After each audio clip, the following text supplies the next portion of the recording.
enough money at the end of the month, prices of goods are going up. Middle income group are really suffering. Kids are going to school and people cannot afford.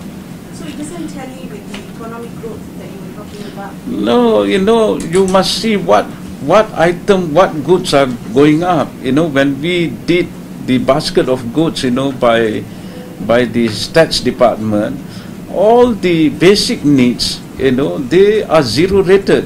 Those goods are consumed by the poor, no GST, and don't blame GST or anything, But those people, the traders, maybe, some of them are taking profit, and so on. This must be addressed, through enforcement, through, proper check, and so on. And government are taking steps through KPD and KK, enforcement side, going and see the prices in shops, they maintain at the reasonable level.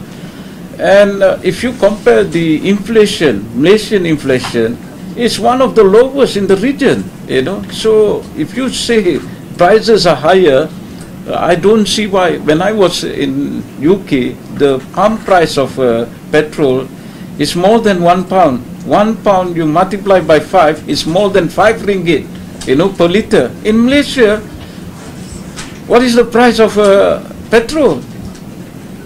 So if you compare, we are one of the lowest in terms of, pump price of petrol. So Tan Sri, where are we going wrong? Because the government... the perception, people on the ground, they keep saying you go and see the restaurant. I go to restaurant, I go to supermarket. Who are there? People are buying everywhere. People are traveling, people are buying.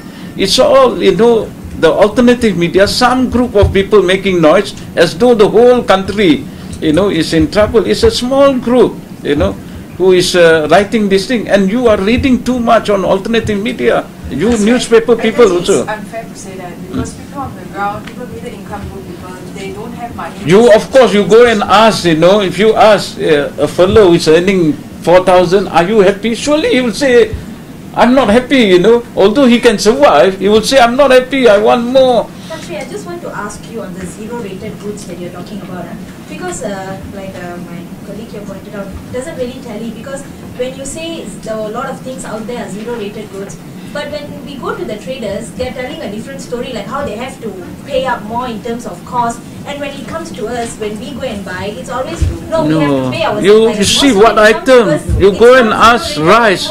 If you go and buy rice, 20 kilo or whatever, it's same. It hasn't gone up.